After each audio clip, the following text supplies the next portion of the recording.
कल जलियांवाला बाग कांड की बरसी पूरे देश भर में मनाई गई। बंगाल के मुर्शिदाबाद जिले में हिंसा भड़की, हिंदुओं को बनाया गया निशाना। आज बाबा भीमराव अम्बेडकर जी की जयंती।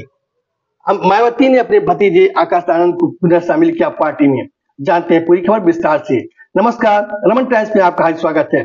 मैं रमस्ताना देश विदेश की प्रमुख खबर लेकर के आपसे अब सामने उपस्थित हूँ। कल जलियांवाला कांड की वर्षी मनाई गई। बताते चले 13 अप्रैल 1919 को अंग्रेजों के खिलाफ पंजाब प्रांत के अमृतसर जिले के जलियांवाला बाग में एक सभा का आयोजन था। उसमें हजारों लोग शरीक थे। किसी शांतिपूर्ण ढंग से मीटिंग चल रही थी। खासतौर से विरोध उनके रोलेट एक्ट के तहत था। रोलेट एक्ट के तहत ब्रिटिश सरकार किसी व्यक्ति को बिना सूचना की और बिना किसी अपराध को गिरफ्तार करके जेल में डाल सकती थी। ये अभिव्यक्ति की आजादी को छीनने का उनका मकसद था।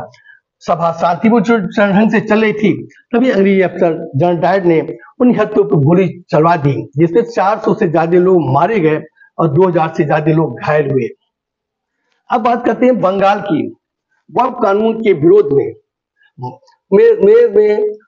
मुर्शिदाबाद जिले में हिंसा भड़क गई। हिंदुओं को निशाना बनाया गया। 200 से ज्यादा घर हिंदुओं के घरों को जला दिया गया। वहां से हिंदुओं को पलायन होने के लिए बाध्य होना पड़ा। वहां की ममता बनर्जी की सरकार मौन साध ली। हाईकोर्ट ने संज्ञान लिया और केंद्र से सुरक्षा बल की मांग की।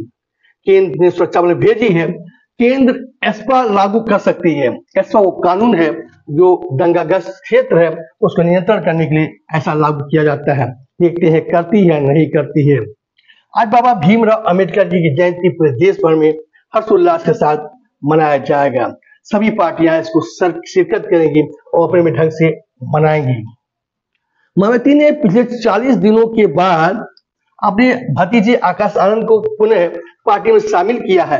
तो अभी कोई जिम्मेदारी नहीं दी। उन्होंने कहा उत्तराधिकारी मैं किसी को नहीं बनाऊंगी और खास तौर से उनके ससुराल के लोगों को पार्टी में शामिल नहीं करूंगी। कल बेमौसम बारिश में फिर फसलों को काफी नुकसान, ग्रामीण परेशान, किसान परेशान, वो रोते रहे।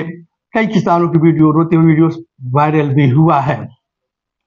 चौतला में हुए दोहरे हत्याकांड, जिसमें 40 वर्षीय पूनम और 12 वर्षीय अनुष्का की हत्या कर दी गई थी। पुलिस उसकी गुत्थी सुलझाने के करीब पहुंच गई है। एक पेंटर जो 3 दिन बाद फरार हो गया था, उसे वापस लाकर छानबीन पूछताछ कर रही है। उसके घर से एक धारदार हथियार भी प्राप्त हुआ है। विद्युत विभाग के निजीकरण के विरोध में विद्युत कर्मी अब जन जन तक जाकर के लोगों को समझाएंगे निजीकरण से क्या क्या नुकसान होगा। कल आईपीएल के मुकाबले में मुंबई इंडियन ने दिल्ली कैपिटल को 12 रन से हराया। आज 30वें मुकाबले में लखनऊ का मुकाबला चेन्नई सुपर किंग्स से होगा।